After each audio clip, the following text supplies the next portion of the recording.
Halo sahabat desa, apa kabar semuanya? Saya doakan semoga kita masih sehat-sehat selalu dan masih diberikan rezeki yang melimpah. Amin. Tak lupa saya ucapkan salam dari desa untuk yang di kota.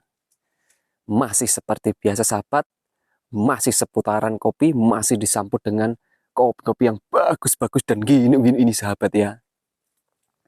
Oh ya sahabat, hari ini saya mau berbagi informasi bagaimana cara merawat buah kopi yang sudah mau siap panen ya. Bagaimana cara merawat buah kopi yang sudah siap panen dan bahkan mungkin yang merah itu sahabat banyak dimakan hama. Nah, ini saya mau bercerita, mau bagi informasi itu ya sahabat ya. Karena banyak teman-teman di luar sana juga bertanya, "Bang, kenapa ya kopi saya itu kalau sudah mau mulai panen merah itu isinya itu cuma separuh. Jadi banyak yang dimakan dengan hama."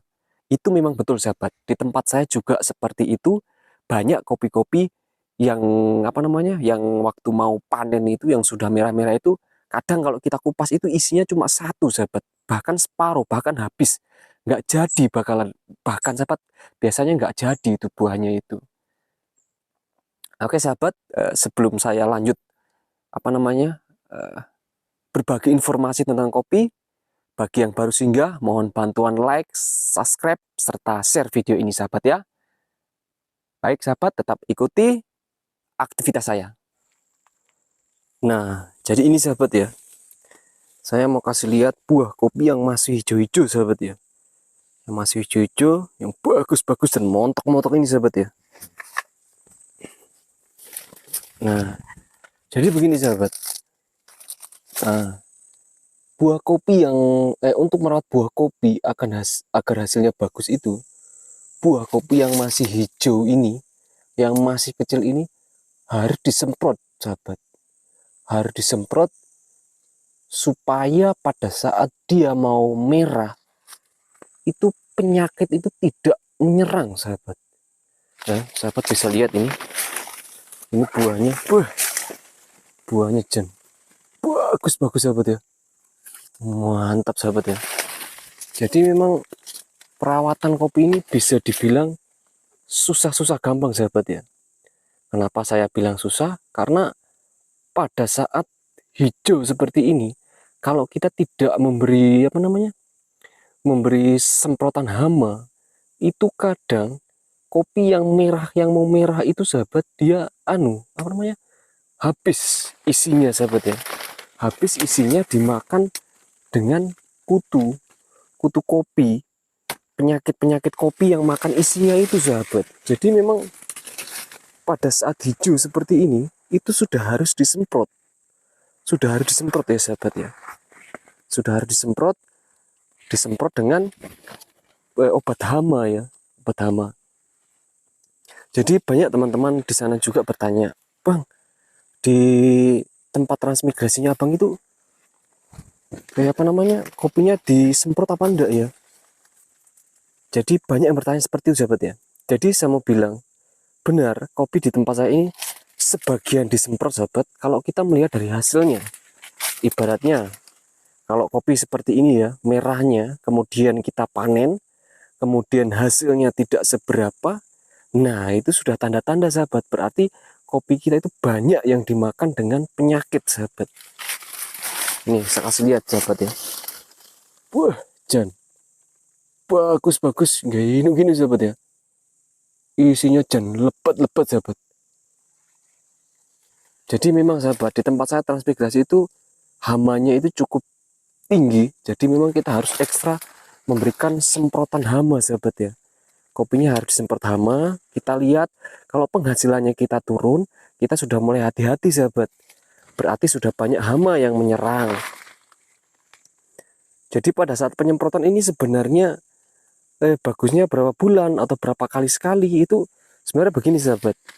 Kalau kopi yang sudah tua, nah ini seperti kopi saya ini sahabat ya.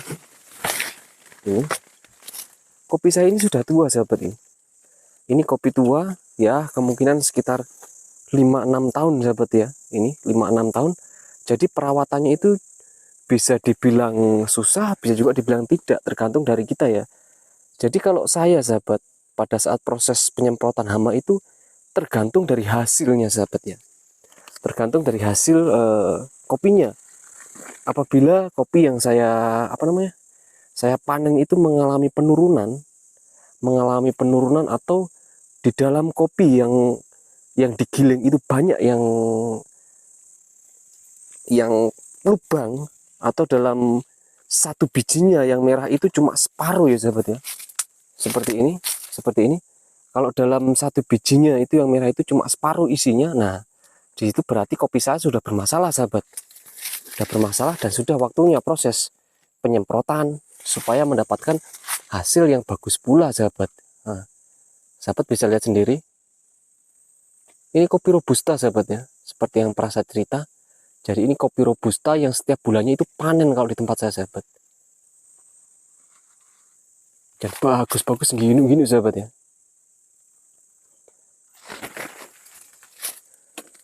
Saya tidak tahu ya sahabat ya, kalau di tempat lain, maksudnya di tempat transmigrasi lain itu bagaimana, apakah penyemprotannya itu rutin atau tidak. Nah, kalau ini saya yang mengalami sahabat ya, saya alami di tempat saya transmigrasi ini. Jadi proses penyemprotan ini tergantung dari kita sendiri sahabat.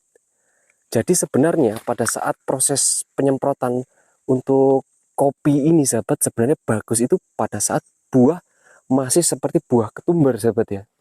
Buah kecil-kecil itu yang sudah mulai berbentuk ya sahabat ya. Pokoknya kecil-kecil seperti ketumbar, seperti ini sahabat. Nah, seperti ini yang masih kecil-kecil ini sudah harus sahabat, sudah harus disemprot ini. Nah, ini sudah harus disemprot ini supaya menghasilkan biji nanti pada saat sudah mulai merah itu penyakit itu tidak masuk sahabat. Jadi hasil yang dipanen juga bagus. Bisa juga seperti ini, masih mulai hijau-hijau besar-besar begini sahabat, ini disemprot, wah, dan bisa bagus-bagus gini sahabat. Lihat kopinya sahabat, Jan, lebat sahabat ya, bagus-bagus tenan sahabat kopinya. Jadi begitu sahabat ya. Kalau kalau teman-teman bertanya kenapa bijinya bisa berkurang buahnya, kadang kalau sudah digiling kering itu tidak ada isinya, itu ya itu lagi sahabat, kembali ke perawatannya kita sahabat. Karena kita ingin cuma mendapatkan hasil kemudian kita tidak menyemprotnya, ya itu yang terjadi sahabat. Banyak kopi-kopi yang kopong ya, kalau orang Jawa bilang itu kopong, nggak ada isinya sahabat. Jadi petani juga kasihan, seperti kita ini bisa-bisa nggak makan sahabat, karena nggak ada hasilnya. Padahal bukan salah siapa, salahnya kita karena kita tidak memberikan semprotan hama untuk kopi-kopi ini sahabat. Ini sahabat bisa lihat kopi-kopi saya, wah, dan bagus-bagus sahabat ya, wah, bagus-bagus gini sahabat, buahnya lebat-lebat sekali sahabat ya.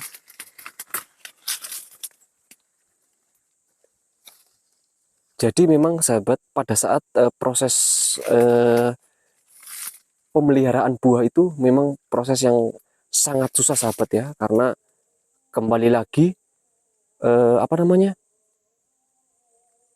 ini yang kita tunggu, tapi kalau kita merawatnya asal-asal ya juga kita mau bisa apa sahabat ya, nggak dapatkan hasil.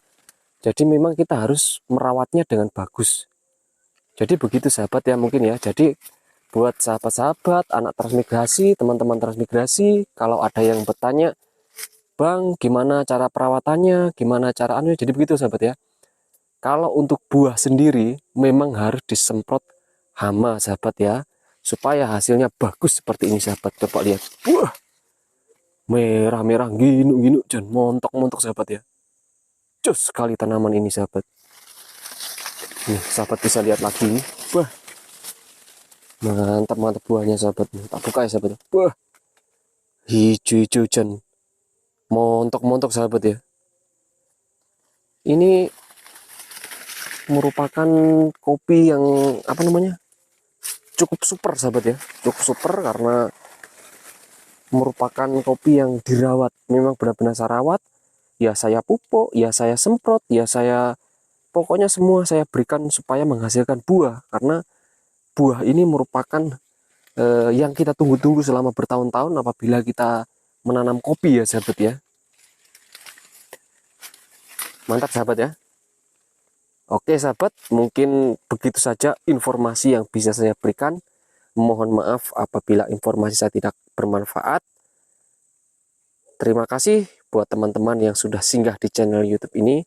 Jangan lupa like, subscribe, dan share video ini sahabat ya. Terima kasih.